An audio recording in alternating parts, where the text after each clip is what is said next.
आजाद Hindustan live, सच के साथ। नमस्कार, यह है आज़ाद हिंदुस्तान और मैं हूं नवरत्न जैन। आज आपके सामने हम आपकी मुलाकात करवा रहे हैं बढ़वा के नवनिर्वाचित अध्यक्ष श्री राकेश जी गुप्ता से। जब भी चुनाव होते हैं, जनता अपना जनप्रतिनिधि चुनती है। उनके मन के अंदर नगर के विकास को लेकर अनेक प्रश्न होते हैं। वर्तमान नगर पालिका चुनाव के बाद जब श्री राकेश गुप्ता अध्यक्ष बने, उसके बाद से लोगों के मन में अनेक प्रश्न उमड़ रहे हैं कि आखिरकार नवनिर्वाचित अध्यक्ष श्री राकेश गुप्ता की कार्यप्रणाली क्या होगी, वे नगर विकास को लेकर क्या सोचते हैं, नगर की नगर पालिका की आर्थिक मजबूती के लिए वे उनके क्या प्रयास रहेंगे।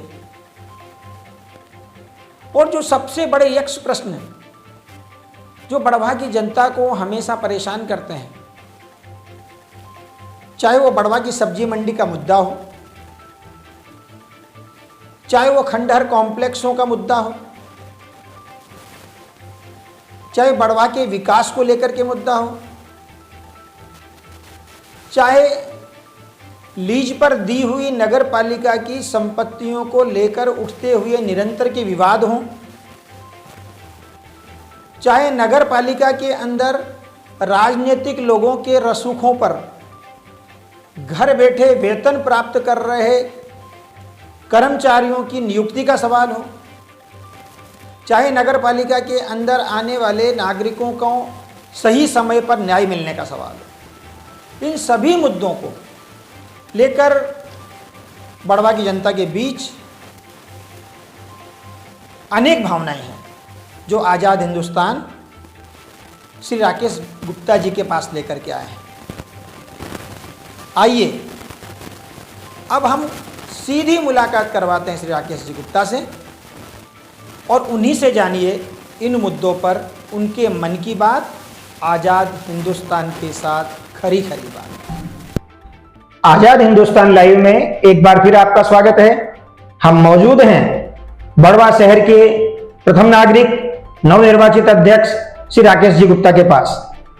श्री राकेश जी गुप्ता इस पूरे प्रदेश में एक ऐसी शख्सियत के रूप में उभर कर सामने आए हैं जिन्होंने अपनी सामाजिक, राजनीतिक, धार्मिक एवं अनेक गतिविधियों के माध्यम से लोगों के दिलों में जो स्थान बनाया और उसके परिणाम स्वरूप आज नगर पालिका अध्यक्ष की कुर्सी के ऊपर विराजमान हुए।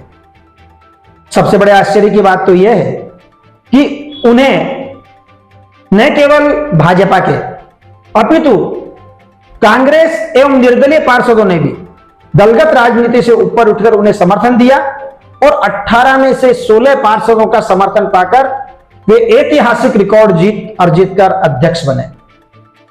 आज हम मौजूद हैं हमारे अध्यक्ष श्री राकेश जी गुप्ता के पास, जिनसे हम जानना चाहेंगे कि उनके भविष्य की क्या क्या कार्य योजनाएं हैं, क्या सोचते हैं वो इस नगर के बारे में, किस प्रकार नगर का विकास कराना चाहते हैं।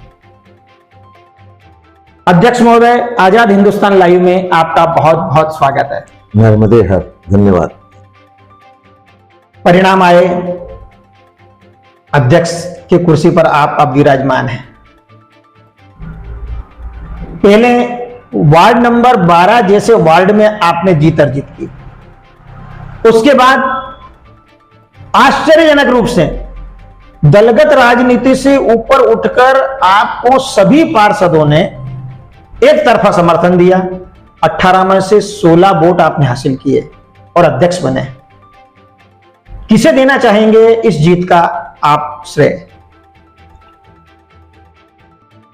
देखिए, इस सब का श्रेय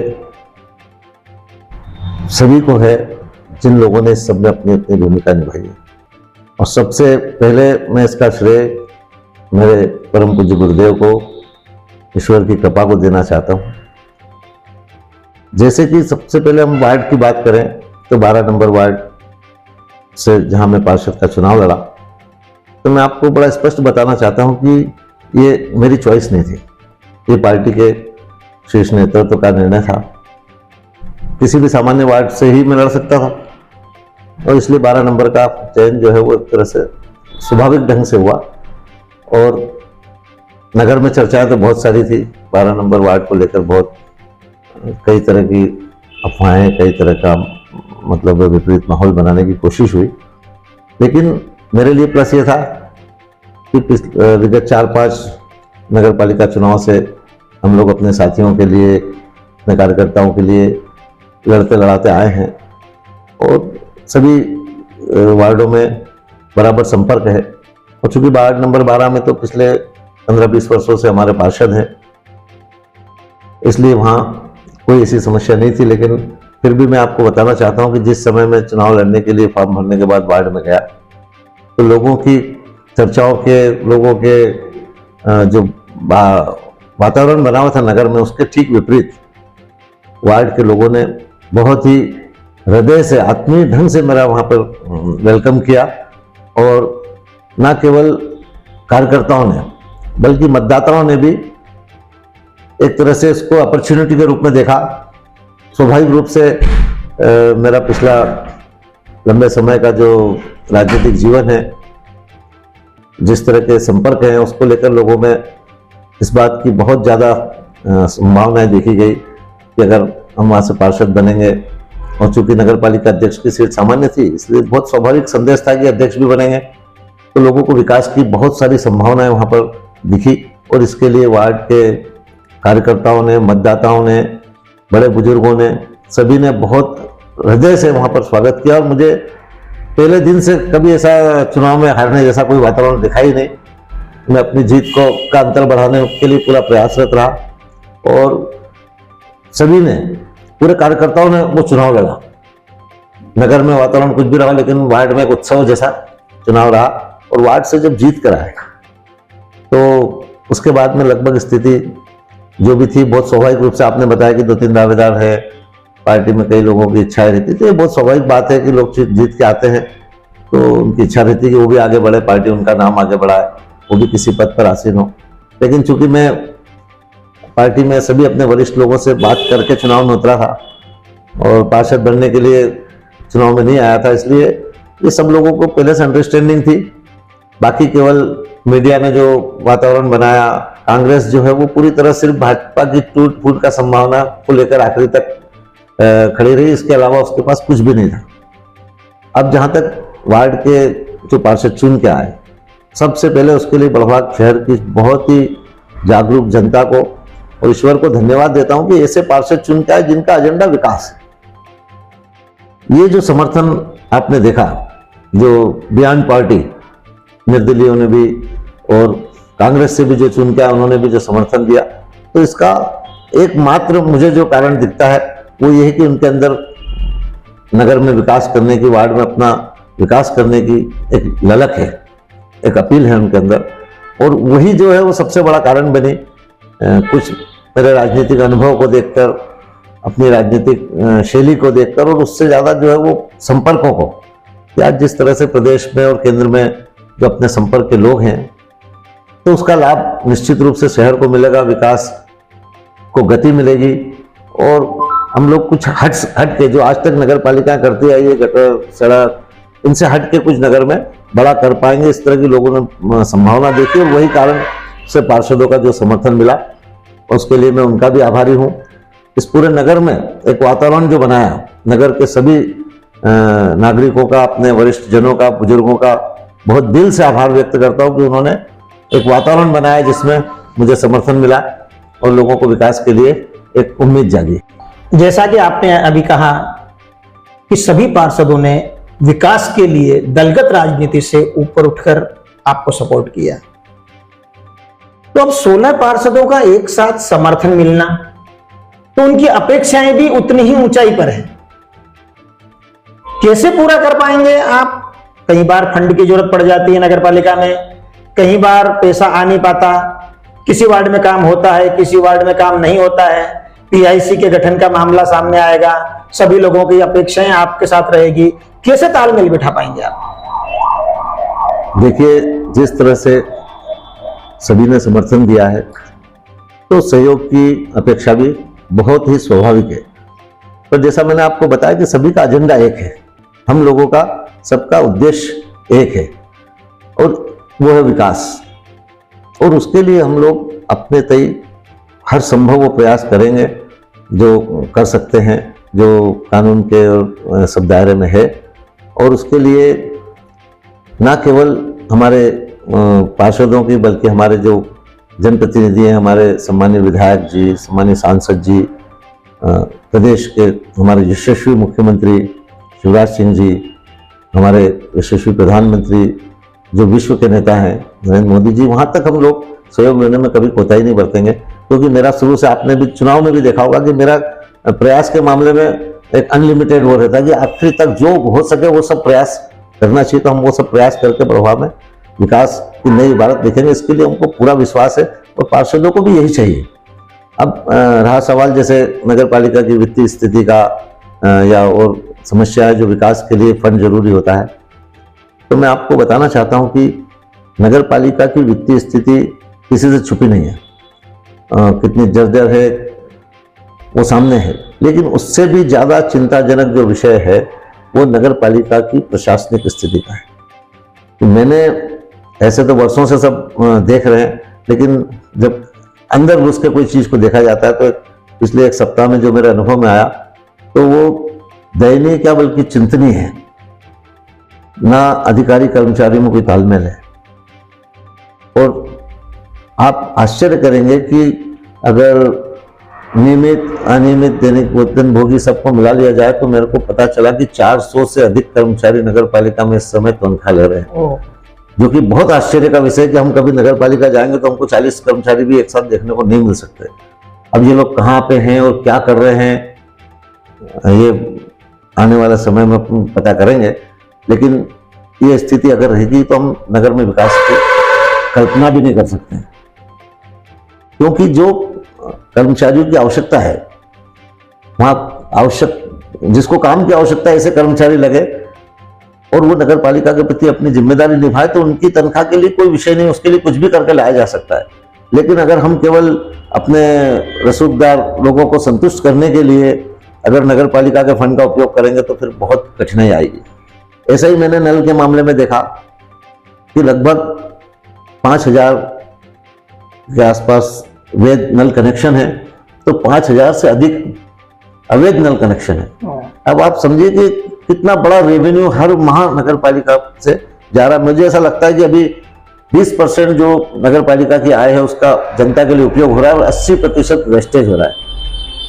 मैं बहुत ही विनम्रता पूर्वक ये कहना चाहता हूँ कि किसी भी पूर्व के जिम्मेदारों को दोष देना मेरा उद्देश्य नहीं है, लेकिन चूंकि आज नगर में इतनी उम्मीदों के साथ में, इतने विश्वास के साथ में हम लोगों को यहाँ बिठाया है तो अपना फर्ज बनता है कि हम उस संस्था के प्रति जो इस नगर के विकास के लिए बनाई गई है उसके प्रति बहुत ही ईमानदारी से और बहुत ही सजग रह के काम करें और काम करके दिखाएं।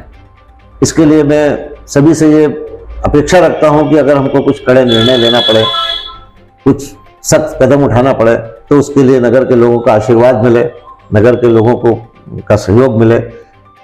ये इसलिए भी जरूरी है क्योंकि इसके बिना नगर का विकास संभव नहीं है।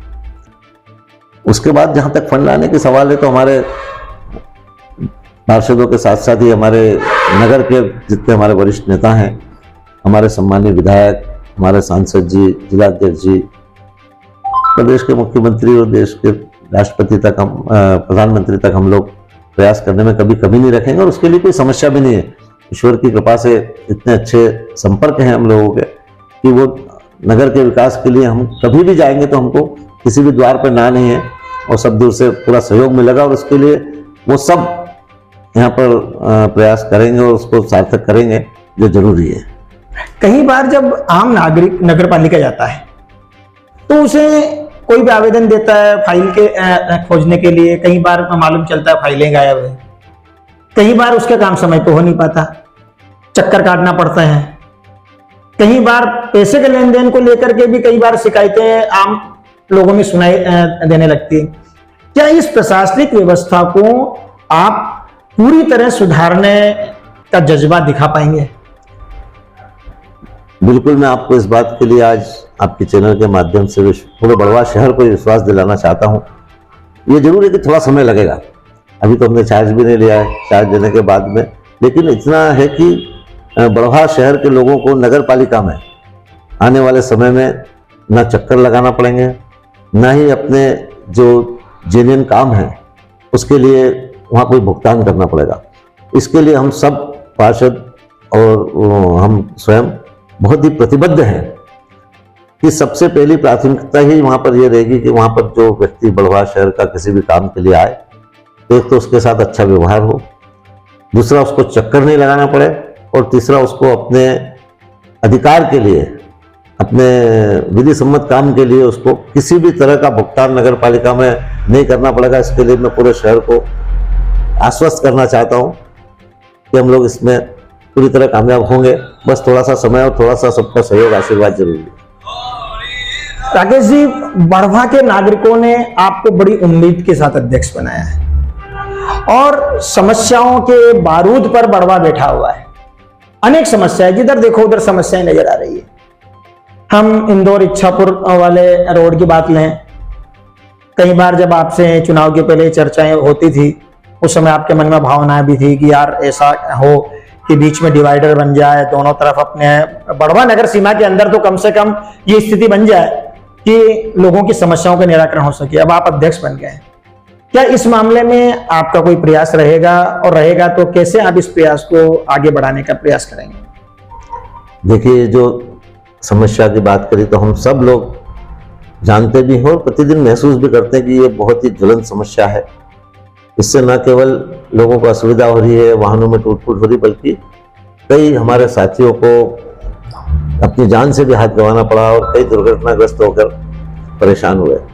लेकिन ये चूंकि पूरी तरह नगर पालिका के अधीन का काम भी नहीं है, ये जो हाईवे अथॉरिटी है, लेकिन हम लोग अपने जनप्रतिनिधियों से, अपने विधायक महोदय, सांसद महोदय, प्रभारी मंत्री, इनके सहयोग से, शासन से अनुमति लेकर प्रारंभिक रूप से कम तात्कालिक रूप से इसको 12 से 16 फीट तक चौड़ा करने का पूरा प्रयास कर रहे हैं। हम लोगों ने इसके लिए कार्य योजना भी तैयार करी है और निश्चित रूप से उससे कम तात्कालिक लाभ मिलेगा। दूसरा, जो गड्ढे हो गए बड़े बड़े, खास करके चौराहे से जब इंदौर तरफ जाते हैं तो बहुत ही ज़्यादा अव्यवस्था, और ऐसा लगता है कई जगह जैसे तालाब बन गया हो।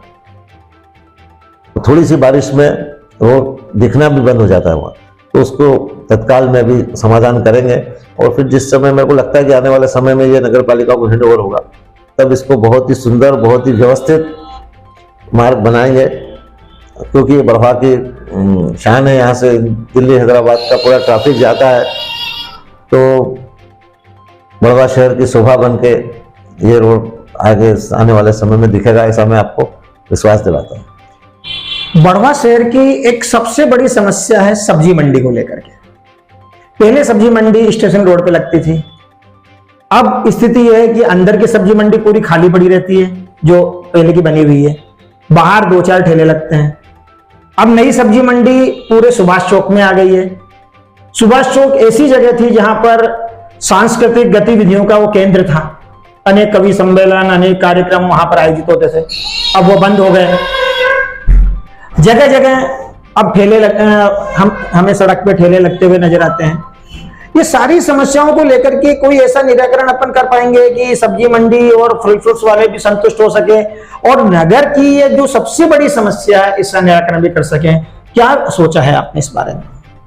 बिल्कुल, हम लोग जब पार्षद के चुनाव में उतरे थे तभी से हमारी एक सर्वोच्च प्राथमिकता में ये विषय है, क्योंकि आप भी जानते हैं कि जिस वार्ड से मैं चुन के आया हूँ वहाँ के अधिकांश लोगों का जो है वो आजीविका का साधन ही सब्जी और फल का व्यापार है।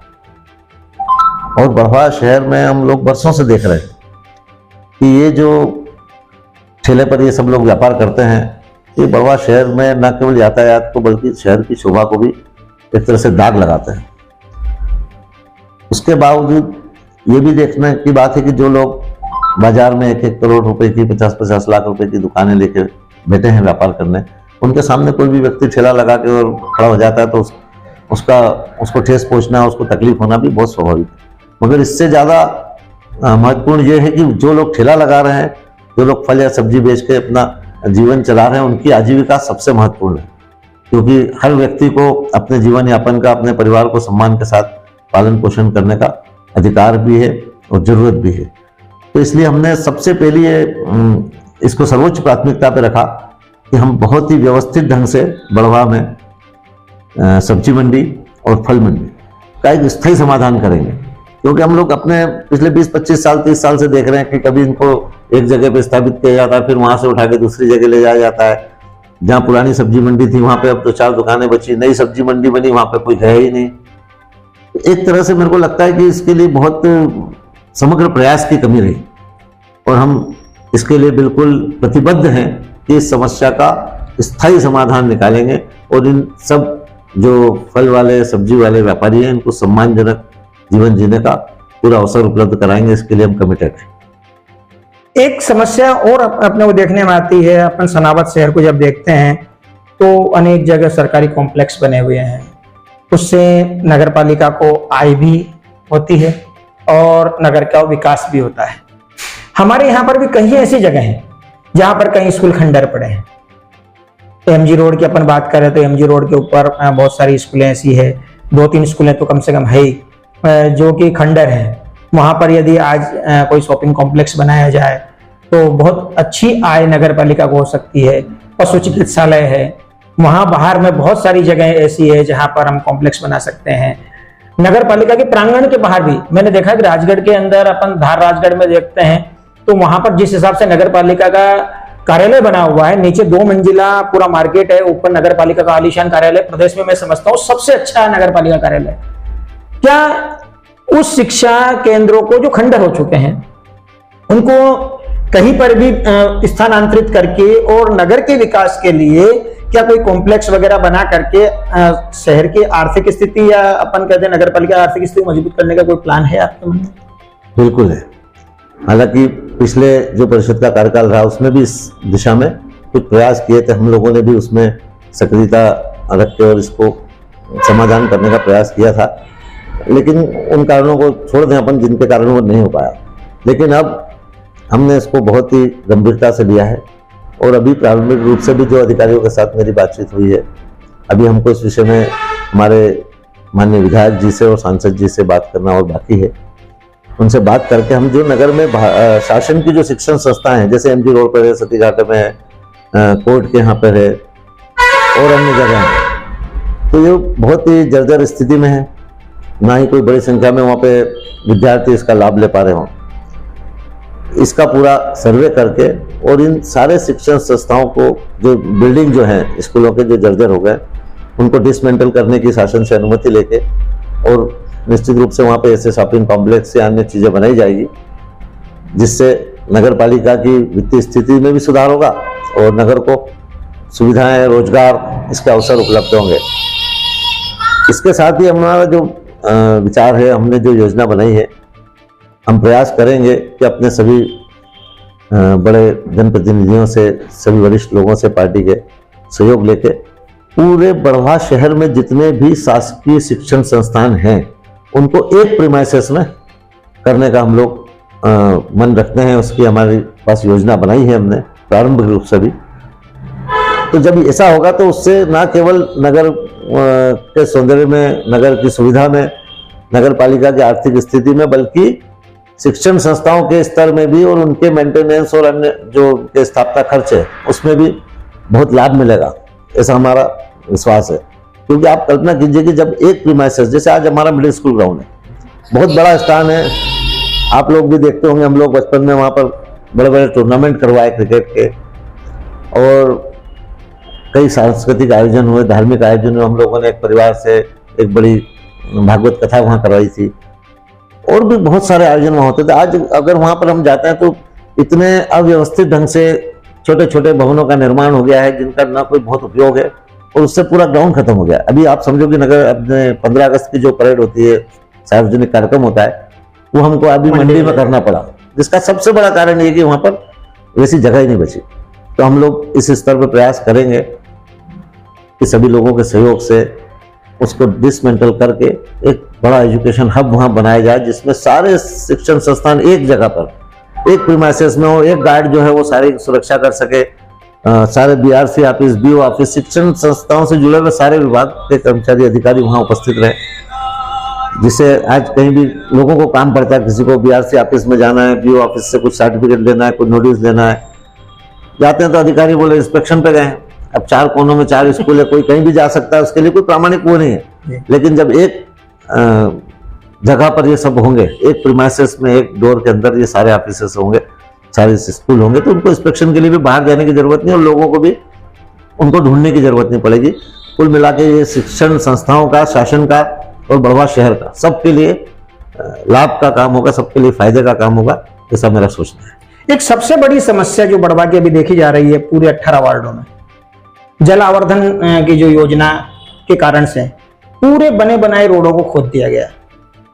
ठेकेदार खोद करके चला जाता है, उसकी रिपेयर करता नहीं है।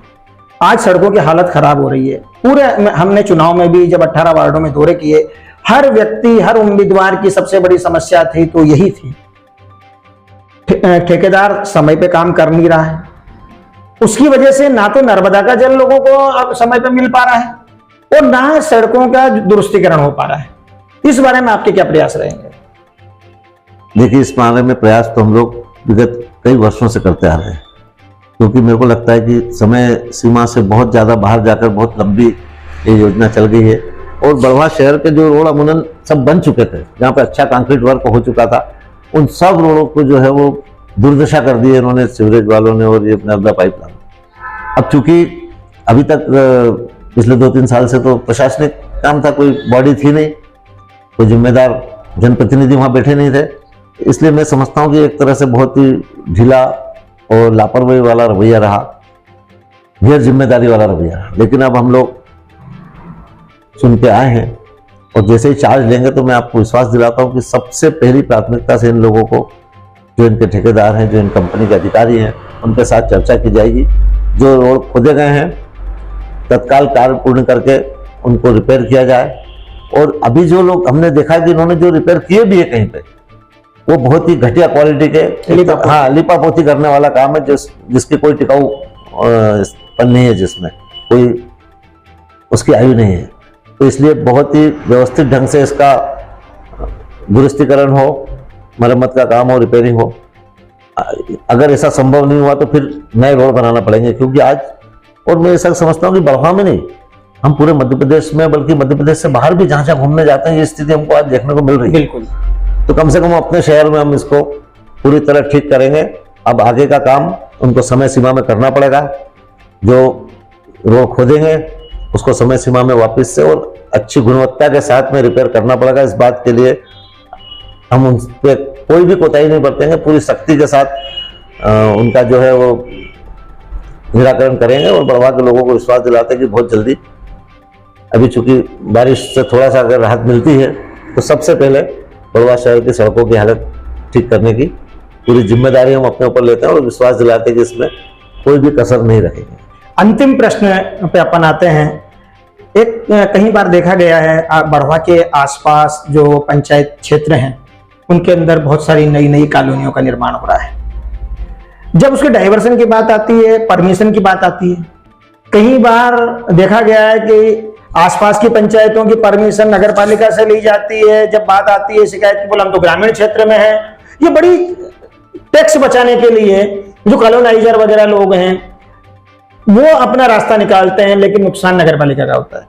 कई बार ये भी बात आई कि आसपास की पंचायतों को बड़वा के अंदर, बड़वा नगर पालिका क्षेत्र में सम्मिलित करने का भी प्रयास कई बार भी हुआ था, लेकिन उसमें अभी तक सफलता प्राप्त नहीं हुई। इन सारी समस्याओं का निराकरण के लिए आपकी क्या कार्य योजना है? क्या चाहेंगे आपकी नगर सीमा वृद्धि को लेकर के, जिससे कि बड़वा नगर पालिका का जो रेवेन्यू जो पीछे के रास्ते से बचाया जा रहा है वो अपन वापस वसूल सके? देखिए, ये 2 अलग अलग बातें हैं, एक कॉलोनियों का विषय और एक परिसीमन का। सबसे पहले तो ये कॉलोनियों का जो अभी मैंने बहुत डीप स्टडी नहीं करी, लेकिन सरसरे तौर पर जितना देखते हैं समझने में आता है एक बड़ी समस्या तो यह है कि जो कॉलोनियां बढ़वा शहर की सीमा में है, हमारे कॉलोनाइजरों ने, प्रशासनिक अधिकारियों ने अपनी मिलीभगत से अपने छोटे से लाभ के लिए उनको पंचायतों में दर्शा दिया है। पंचायतों से एनओसी दिला के और शहर की कॉलोनियों को काट दिया गया। अब ये सब कैसे ठीक होगा?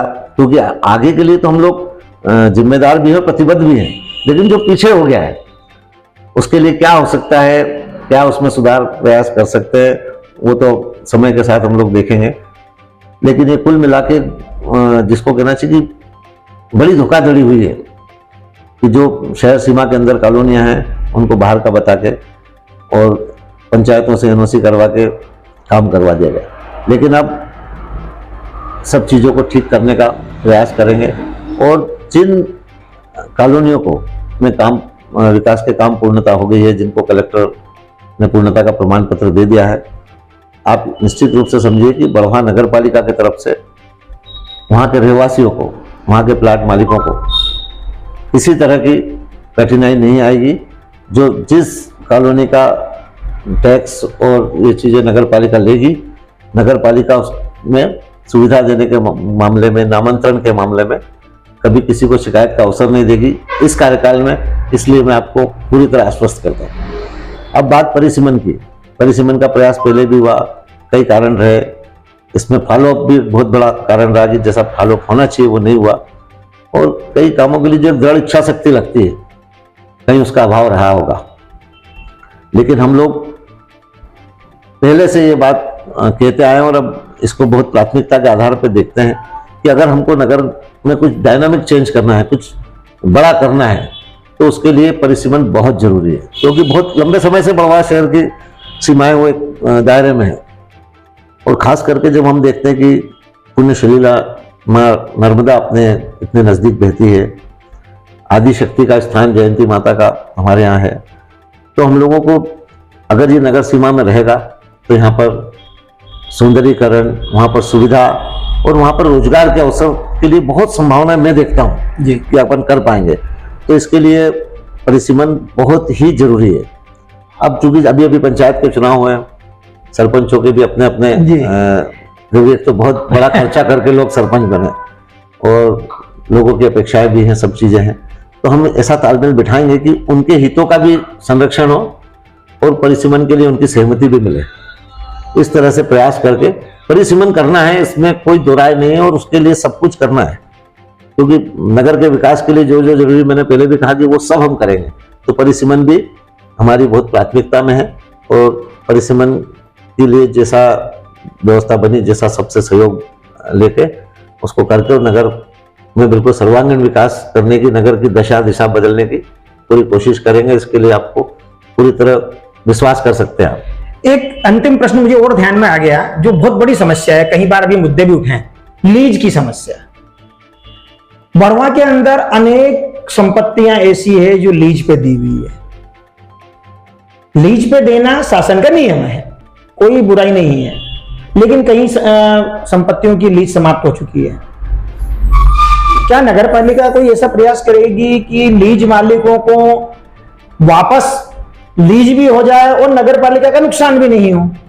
इस टाइप का कोई आपका प्लान है, या फिर लीज की संपत्ति को वापस लेने का प्लान है, या फिर उसको वापस दे करके और नगर पालिका नई रेट के हिसाब से आप कन्वर्ट करना चाहेंगे? क्या आपका प्लान है? क्योंकि ये मुद्दा बार बार उठता आया है और विगत कई महीनों से तो बहुत कई बार ये मुद्दा उठा है। अब आप नगर पालिका, ये सेंसिटिव मुद्दा भी है, बहुत सारे नगर के लोग इससे जुड़े हुए हैं, उनका नुकसान भी नहीं हो, नगर पालिका का भी नुकसान नहीं हो, ऐसा कोई प्लान है आपके दिमाग में? ऐसा प्लान करना ही पड़ेगा, क्योंकि जैसे मुझे जानकारी मिली है कि लगभग नगर में 186 संपत्ति ऐसी है जो नगर पालिका ने लीज पे दी, लेकिन लोग उसके मालिक बन के बैठ गए। क्योंकि अपने शहर के लोग हैं, लोगों से हमारा कोई विरोध नहीं है, मैं मानता हूं कि सभी अपने हैं, लेकिन जिस संस्था के जिम्मेदारी हम लेते हैं उसके प्रति भी अपनी कोई प्रतिबद्धता होती है। उसके हितों का संरक्षण करना भी अपनी नैतिक और संवैधानिक जिम्मेदारी है। और मैंने आपको पहले भी बोला कि बहुत आश्चर्य होता है कि पिछले कार्यकाल, पिछले लंबे समय में अपन नजर डालें तो नगर पालिका का एक प्राइवेट लिमिटेड कंपनी जैसा उपयोग किया गया है। अगर आश्चर्य भी होता है कि ये सब कैसे हो पाया, कि जिन भूमियों की जो बहुत महत्वपूर्ण, बहुत व्यावसायिक स्थान है, व्यावसायिक जगह है, उनकी लीजें समाप्त होने के बाद वर्षों से उनका लीज का रेवेन्यू न उसको रिन्यू की है और न ही उनको हटाया गया है। जो अधिकारी बैठा है, जो जनप्रतिनिधि बैठे हैं, उन्होंने अपने हिसाब से सब सेटलमेंट कर लिए और सब चल रहा है। तो इसमें अभी हम लोग जब पूरी डीप स्टडी करेंगे तो जो ऐसी जगह है जहां पे नगर के विकास के लिए खाली कराना जरूरी है, सिर्फ उन स्थानों को छोड़ के हमारा प्रयास रहेगा कि अधिकांश लोग अगर जो उसका कुछ भी व्यावसायिक या रहवासी के रूप में उपयोग कर रहे हैं, वो केवल नगर पालिका को वाजिब जो उसके प्रतिफल है वो दे। हम उनकी रिलीज रिन्यू करने की कोशिश करेंगे, क्योंकि किसी को घर से बेदखल करना या किसी के व्यापार रोजगार से उसको हटाना, ये हमारा बिल्कुल भी मकसद नहीं है और ना ही हम इस तरह की कोई सोच रखते हैं, ना ही इसमें किसी तरह का राग द्वेष का भी विषय आएगा, ये मैं आपको विश्वास दिलाता हूँ।